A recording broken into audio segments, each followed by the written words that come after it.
Hello दोस्तों, good morning, नमस्ते। आप सब कैसे हैं? आशा करते हैं कि आप सब बहुत अच्छे होंगे, मज़े में होंगे। आप सभी का बहुत बहुत स्वागत है हमारे न्यू ब्लॉग में। तो सुबह के कामों से हमारे ब्लॉग की शुरुआत हो गई है और इधर हम आ गए हैं अपनी कच्ची रसोई में।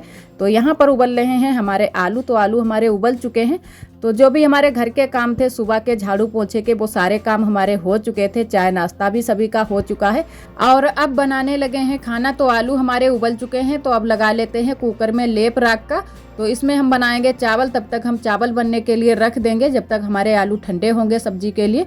तो पहले लेप लगा लेते हैं, उसके बाद में चावल बनने के लिए रख देते हैं। और आलू अभी हमारे चूल्हे पर ही चढ़े हुए हैं, तो लेप पहले लगा लेते हैं। तुरंत से ही हम कुकर चढ़ा देंगे और आलू को ठंडा होने के लिए रख देंगे। तो सुबह से यही सारे काम लगे रहते हैं। पहले झाड़ू पोछा करो, उसके बाद में तुरंत से ही खाना बनाने में लग जाओ।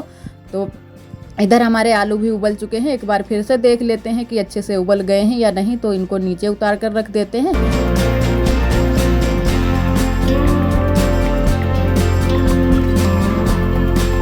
और चावल को रख दिया है चूल्हे पर बनने के लिए। तो तब तक हम पीस लेते हैं हल्दी मिर्चा, तब तक हमारे चावल भी बन जाएंगे।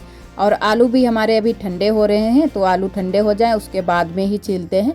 और जैसे कि आप सभी को पता ही है कि हमारे यहाँ ज़्यादातर आलू की ही सब्ज़ी बनती है।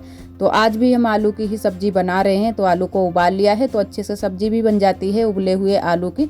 तो वही हम उबले हुए आलू की ही सब्ज़ी बनाएंगे। और इधर हमने हल्दी मिर्चा भी पीस लिया है और इधर हमने कढ़ाई चढ़ा दी है। तो थोड़े से हमने कहा कि पापड़ भी भून लेते हैं। तो कई दिनों से हम सोच रहे थे कि अब की कढ़ाई चढ़ाएंगे तो हम पापड़ भून लेंगे, लेकिन हम भूल जाते थे। तो हमने कहा आज भून ही लेते हैं। तो थोड़े से ही हैं, उनको भून लेते हैं, उसके बाद में ही सब्जी छौंकेंगे।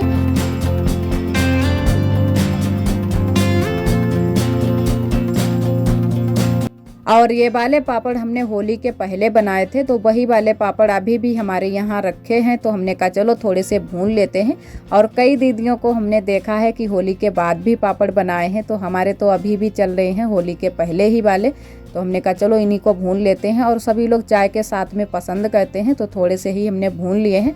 और उसके बाद में अब छौंक देते हैं सब्जी। तो तेल भी हमने डाल दिया है कढ़ाई में। हल्दी मिर्चा पहले भून लेते हैं, उसके बाद में आलू को डाल देते हैं। तो कई बार हमने ऐसी सब्जी बनाई है, ज़्यादातर ऐसी ही बनाते रहते हैं। तो बस सिंपल से तरीके से बना लेते हैं और खाने में बहुत ही अच्छी लगती है, सभी को पसंद भी आती है। तो हमने कहा चलो आलू की ही सब्जी बना लेते हैं। जब तक हम किसी और सब्जी का सहारा देखेंगे तब तक हमारी आलू की सब्जी बनकर तैयार हो जाएगी। और वैसे भी बाजार से जब भी सब्जी आती है तो 1-2 दिन के लिए ही हो पाती है हरी सब्जी, और ज़्यादा दिन नहीं रुकती है। तो ज़्यादातर आलू की ही सब्जी बनती है। और इधर हमने टमाटर को पीस कर रख लिया था, तो टमाटर भी हमने डाल दिया है।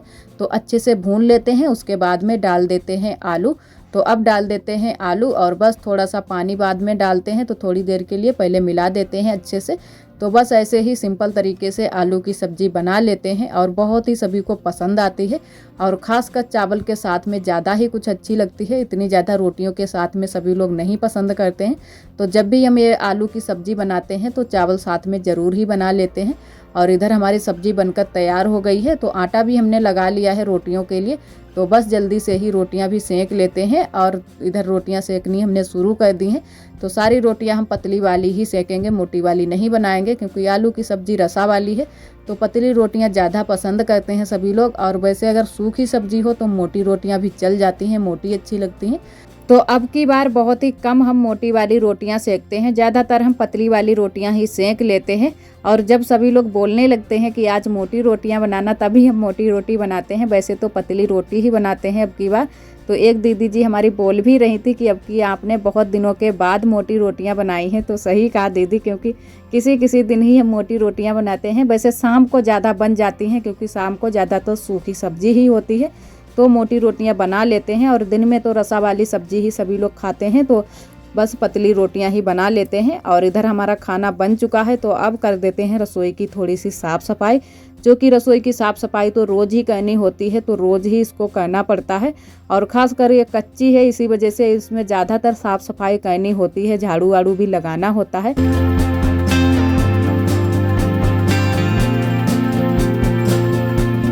और एक हमारी दीदी जी बोल रही थी कि आप चूल्हे पर झाड़ू मत लगाया करो, अच्छा नहीं होता है। तो दीदी जी ये बात हमको नहीं पता थी, लेकिन वहाँ पर हम जले हुए बर्तन रख देते हैं तो राख भी गिर जाती है, तो इसी वजह से झाड़ू लगा देते हैं, अच्छे से झाड़ देते हैं। और वैसे अगर ना झाड़े तो हमको हाथ से हटानी पड़ेगी या फिर हम पुताई करेंगे तब हटेगी, तो इसी वजह से हम झाड़ू से हटा देते हैं तो अच्छे से साफ़ सफाई भी हो जाती है। और यहाँ की झाड़ू वाड़ू हमने लगा दी है, बाहर भी झाड़ू लगा दी है, उसके बाद में करने लगे हैं पुताई। तो जो भी आग थी वो हमने बरोसी में कर दी है, क्योंकि थोड़ी बहुत आग बनी ही रहती है, तो उसको हमने बरोसी में कर दिया है। और एक हमारी दीदी जी पूछ रही थी कि इस राख का आप क्या करती हो, इतनी सारी राख इकट्ठी कर लेती हो, किस चीज़ में इसका इस्तेमाल करती हो। तो दीदी जी ये राख बहुत ही काम आती है, हमारे यहाँ जो फसलें होती हैं उसके ऊपर इसका छिड़काव होता है, तो है ना कि फसलें भी अच्छे से रहती हैं और कीड़े भी नहीं लगते हैं। और घर में भी बहुत सारी चीज़ें ऐसी होती हैं जिनमें राख का उपयोग होता है। हम जब भी कहीं पर मिट्टी इट्टी लगाते हैं उसमें भी राख मिला लेते हैं थोड़ी सी, और गोबर मिट्टी तीनों चीज़ें मिला लेते हैं तो अच्छे से पक्की मिट्टी हो जाती है और बर्तन धुलने के भी काम आती है। कई चीज़ें ऐसी होती हैं कि राख से ही होती हैं, तो इसी वजह से इसको इकट्ठा कर लेते हैं। ऐसे हम नहीं डालते हैं, तो यहाँ बगिया में हम डाल देते हैं, वहाँ पर बहुत सारी राख इकट्ठी हो गई है, तो जब भी कोई ऐसी फसल होगी तो उस पर छिड़काव के काम आ जाएगी। और चूल्हे की पुताई हमने कर दी थी, उसके बाद में घर में झाड़ू वाड़ू भी लगा दिया है और बर्तन भी पड़े थे तो बर्तनों को भी धुलकर रख दिया है। उसके बाद में बैठ गए हैं कपड़े लेकर, तो कपड़ों को भी धुल देते हैं। और इधर आरोही दिखा रही हैं अपने कलर, जो कि कई दिनों से ये अपने पापा से बोल रही थी कि पापा कलर ला दो, तो इनके पापा ने कलर ला दिए हैं और बहुत ही खुश हैं आरोही, कलर मिल गए हैं। और इन्होंने कलर का क्या क्या किया है ये आप सभी को नहीं बता सकते हैं कि कितना इन्होंने कलर का यूज किया है। अपने हाथों में भी लगाया है, नेल पॉलिश लगाई है और बहुत सारी दीवारों पर डिजाइन भी बनाई है, और कापियों में भी इन्होंने पोत कर रखा है, बहुत सारे फूल भी बनाए हैं। तो इतने ज़्यादा इन्होंने कलर चलाए हैं, तो 2 दिन तो मुश्किल से ही इनके कलर चलेंगे, उसके बाद में तो ये चलने ही वाले नहीं, क्योंकि बहुत ज़्यादा इन्होंने कलर का यूज किया है और खुश बहुत ज़्यादा हैं जो कि कलर आ गए हैं। तो जब भी आरोही की कोई चीज़ आ जाती है तो बहुत ज़्यादा खुश होती है, क्योंकि बच्चे बहुत ज़्यादा खुश हो ही जाते हैं, छोटी मोटी चीज़ों में ही बहुत ज़्यादा खुशी मिल जाती है इनको।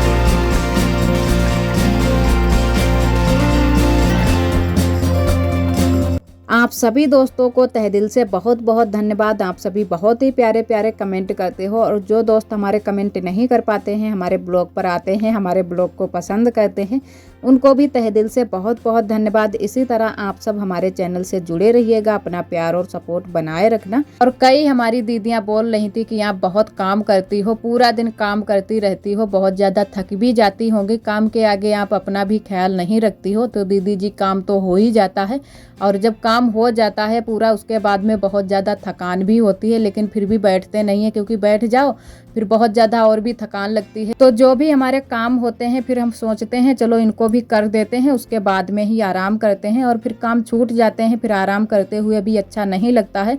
तो यही लगता है कि जो काम हमारे थे वो कर लेते, उसके बाद में ही आराम करते। और इतने सारे काम हो जाते हैं फिर भी हम अपने लिए थोड़ा बहुत टाइम निकाल ही लेते हैं। और अब तो दिन भी बड़े होने लगे हैं तो थोड़ा बहुत टाइम निकल ही आता है।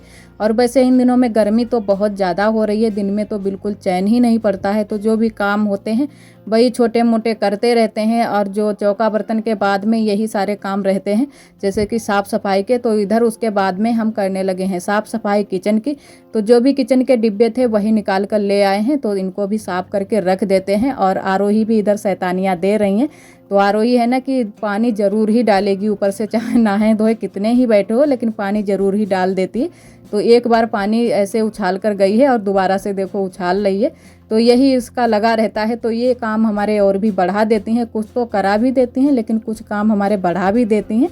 तो इधर आरोही ने भी आज थोड़ी सी हेल्प करा दी थी, वैसे तो रोज़ ही थोड़ी बहुत करा देती है, लेकिन आज जो भी हम डिब्बे धुल कर रख रहे थे वो सारे आरोही ने फिर डिब्बे अंदर रख दिए थे। तो हमने कहा चलो थोड़ा बहुत तो काम करा ही देती है।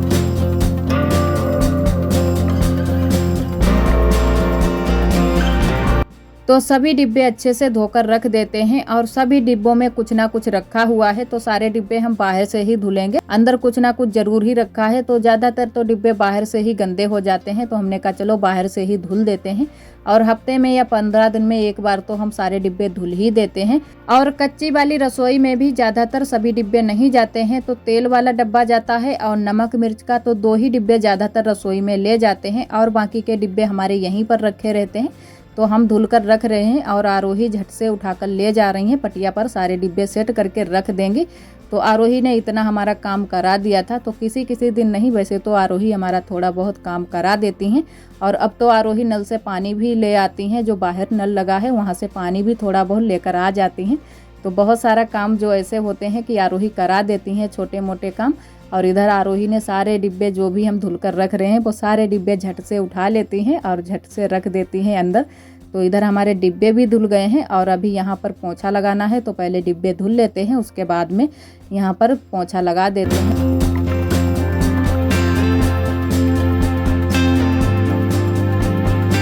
और एक हमारी दीदी जी बोल रही थी कि आपने अपनी कच्ची रसोई तो बहुत ही अच्छे से सजा कर रखी है, लेकिन उसकी छत की भी रिपेयरिंग करा लो तो बहुत ही अच्छा रहेगा, क्योंकि वहाँ पर खाना बनाने में खतरा है। तो दीदी जी ये तो बात सही है, क्योंकि वहाँ पर खाना बनाने में बहुत ज़्यादा खतरा है। उसकी छत जो है ना कि वो पूरी तरह से ख़राब हो चुकी है, और जो दीवारें हैं वो तो चलो अभी थोड़ी बहुत अच्छी हैं, वो तो चल जाएंगी, लेकिन जो उसकी छत है वो पूरी तरह से ख़राब हो चुकी है। तो वो लोग सोच रहे हैं कि इसको छत को अच्छे से करवा लेते हैं, फिर से रिपेयरिंग कर देते हैं, तो अच्छे से हमारी रसोई बन जाएगी और रसोई में भी पानी नहीं आएगा। और थोड़ी सी रसोई की ऊंचाई भी कर देंगे तो अच्छे से हमारे खाना भी वहाँ पर बनता रहेगा और कोई दिक्कत भी नहीं होगी। तो वो हम लोग बस सोच ही रहे हैं। तो थोड़ी सी गेहूं की कटाई चल रही है, तो कटाई हो जाए उसके बाद में ही छत की रिपेयरिंग कराएंगे और वहाँ पर थोड़ा सा ही मिट्टी भी डालेंगे, जिससे है ना कि उसकी ऊंचाई हो जाए, उसमें बारिश का पानी ना भरे। और यहाँ हमने पोंछा भी लगा दिया है, तो चौका बर्तन के सारे काम हमारे हो चुके हैं और आरोही ने यहाँ पर पटिया पर सारे डिब्बे सेट करके रख दिए हैं। तो अब हम करेंगे सिलाई। तो ब्लाउज की भी कटिंग हमने कर ली है। और आज का ब्लॉग दोस्तों बस यहीं तक। आज का ब्लॉग हमारा कैसा लगा कमेंट में ज़रूर बताना। कल फिर मिलेंगे एक न्यू ब्लॉग के साथ में, तब तक के लिए आप सभी दोस्तों को नमस्ते। ब्लॉग में बने रहने के लिए आप सभी का बहुत बहुत धन्यवाद।